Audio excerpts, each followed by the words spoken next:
Hello and welcome to the Forbes India Tech for Sustainable Future series powered by Capgemini. With the Internet of Things making a splash a few years ago, jargons like smart factory and Industry 4.0 became quite common. They do have merit if done right. However, without getting the relevant design right, these technology platforms are just that, merely platforms. In that light, let's hear from Ananth Chandramouli, Managing Director, India Market, Capgemini, who's here to talk about intelligent industry. Hi, Ananth. Welcome to the podcast. Hello, Abhishek. Glad to be here today. Thanks, Ananth. Could you help us decode yet another piece of tech jargon called intelligent industry that you have picked as a topic to talk about? How is it different from smart factory and industry 4.0? In simple words, intelligent industry is a broader canvas in which smart factory is a component or a subset. If you work backwards in the value chain, let us start with the end consumer. The buying behavior of the end consumer or an enterprise has completely changed. You and I want solutions to our problems and not products to be sold to. So, what does this mean to the manufacturing enterprises? It means a move from mass manufacturing to mass customization. So, I'll give you a couple of simple examples. Today, farmers want harvesting as a service, not harvester as an equipment. People want mobility as a service, especially urban mobility and not buy vehicles. People want tastefully done homes, not to be sold paints.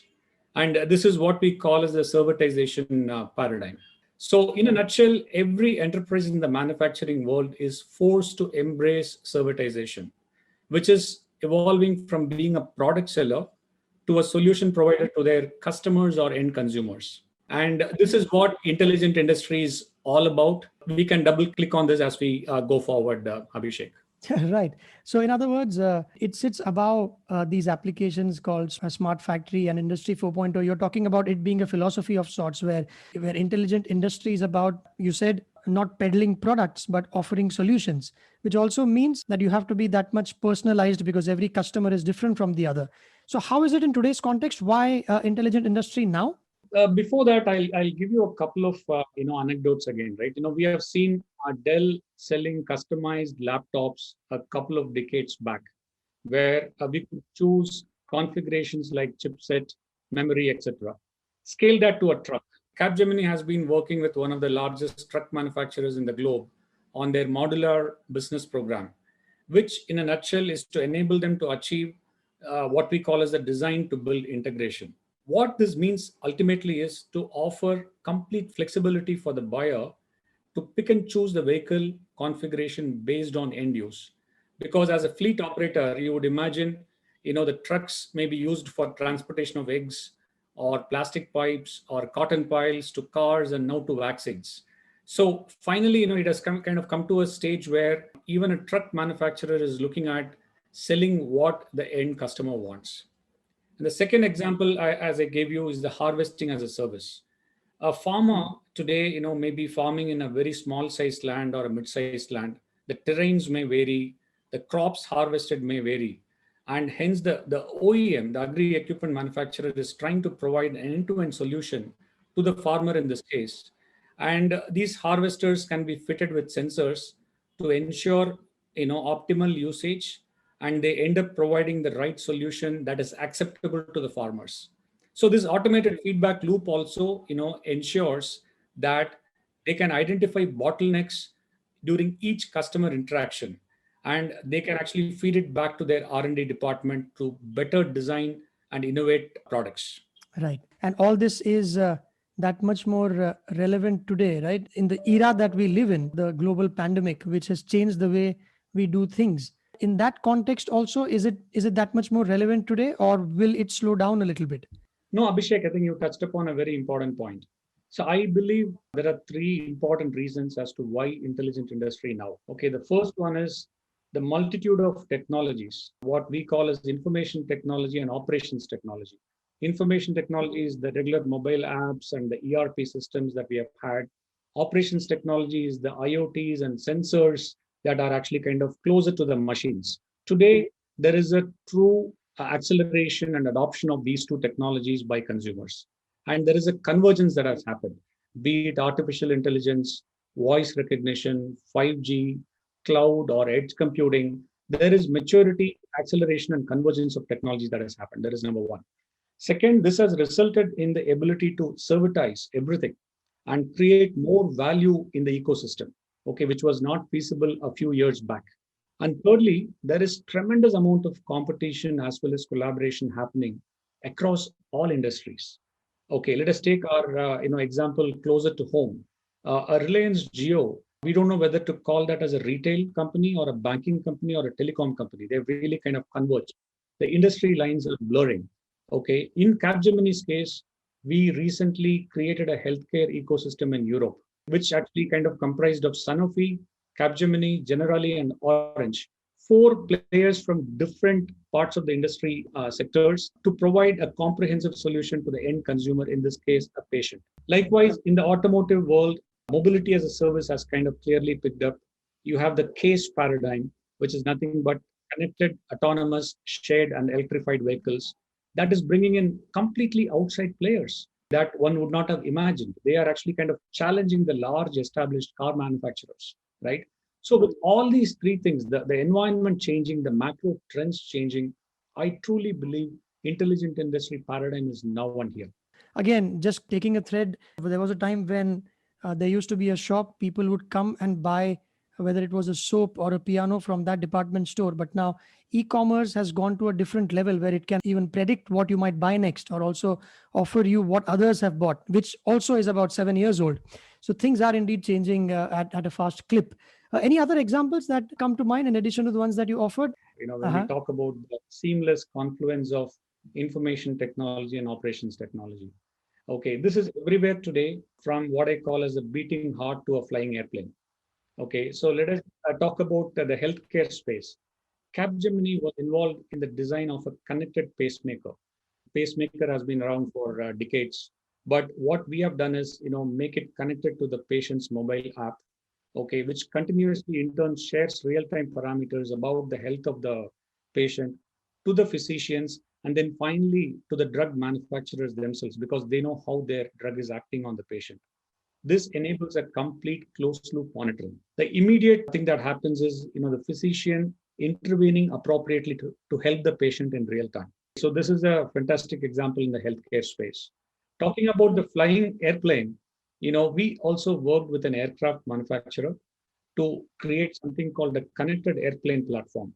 The intent was to provide a service to the airline operators like Indigo, for example, to optimize their operating costs. It's not about the aircraft manufacturer selling an aircraft and providing maintenance, but also look at it from the shoes of the airline operators. And airline operations are fairly costly, I would say, and the margins are very thin.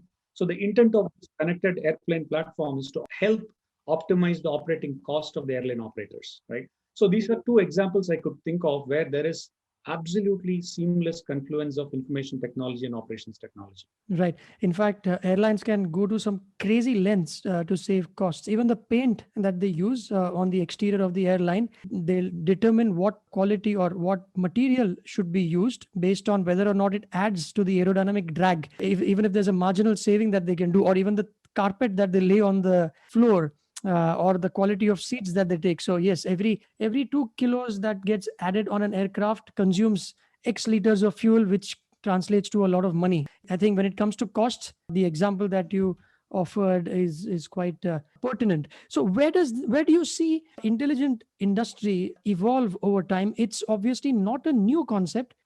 Yeah, the evolution to me sounds very exciting, Abhishek. Okay, why I say this is, intelligent industry is all about bringing the physical and digital worlds closer together. To give you a feedback loop in the form of actions, either automatic or through manual intervention. So this is a very broad English definition. We call this as a closed loop enterprise. And I'll provide a simple example. There are three dimensions to this closed loop enterprise. First is digital insight. We see sensors and software are embedded in every product today, be it machinery or end consumer products, and hence they have the ability to sense and transmit data. That is number one. The second is a digital continuity. Imagine a water pipeline network crisscrossing the city like Bangalore. If it has an equivalent virtual model with the ability to depict hotspots in terms of leakages or high pressure. Imagine what we could do. So, and hence there is a clear continuity between the virtual model and the physical network. So, this is sometimes called as the digital twin. And the third is the digital convergence. Extending the same example, imagine there is a leakage in part of the pipeline. And if this sensor can actually automatically create a service request in the ERP system, which is an IT side of things, and a service engineer could be dispatched to the specific location, and he or she can be enabled through a guided repair using a mobile app that has a digital twin of that part of the network. This is the digital convergence that is happening. So truly what is happening is, the digital insight, digital continuity, and digital convergence. This is the way the industry, intelligent industry is evolving, Abhishek. And that is how you see that even end consumers and enterprises, they will benefit from all of this. Absolutely, Abhishek. I think let us talk about the consumers. Consumers, I think they can possibly get the super personalization, hyper personalization, and they can get unique experience in terms of what they truly want. Okay, that is from an end consumer standpoint. The second is from an enterprise perspective. Every enterprise wants to be agile, efficient, and sustainable. And this intelligent industry paradigm brings in the right kind of technologies and business use cases for the enterprises to benefit and achieve these three goals that they have. The third is the creation of new value through innovative business and revenue models. Okay, I'll give you an example. A local India truck manufacturer, they were actually trying to figure out how to increase their spare parts revenue, because a lot of spurious spare parts were sold in the local repair shops. Their business problem was, how do I quadruple my spare part revenue? So they created a marketplace to bring together fleet operators, drivers, mechanics, and retailers. Okay, so imagine a truck that has broken down on a highway. The driver could be using an Uber like app to figure out a nearby mechanic who comes to the truck and figures out through a mobile app what exactly is the problem with the truck, because there is e-diagnostics that is possible. And he orders the spare parts from a nearby retailer who actually delivers genuine spare parts to where the truck is standing, and voila, the truck starts running. So the fleet operators gets the best return on assets. The driver gets a hassle-free service. Mechanics get jobs from where they are at home, and retailers get to sell more spare parts, and the OEMs gets to ensure the genuine spare parts are put back in their trucks. So this is the sort of new business models that are emerging in this today's industry. This intelligent industry can bring in tremendous amount of value across the value chain in any industry that you take. And on the customer side, you made a reference to hyper personalization and quote, creating a unique experience, unquote. How would you describe that? If you could offer a couple of examples in that regard. Sure, Abhishek. I'll probably again refer back to healthcare. Every human body is different, and we're all aware of the advances in gene therapy that is happening. Okay, but I'll give an easier example of medicine delivery that is personalized. Okay, a diabetic patient, earlier what used to happen was it was a dosage based medicine delivery. Irrespective of the individual, you kind of take that medicine morning, afternoon, evening, after lunch, after a meal. Now is the time to ensure that the delivery of medicine to your body happens based on your body parameters. So the time and rate of flow of the medicine can be actually kind of really customized through certain injectable devices that Capgemini has designed for quite a few pharma companies. So by this, what we are trying to do is we are assisting the patient first of all to get the right dosage of medicine. Secondly, we are also assisting physician in the right decision making because all this data is, of course, it is possible for you to take it to cloud and do a lot of analytics.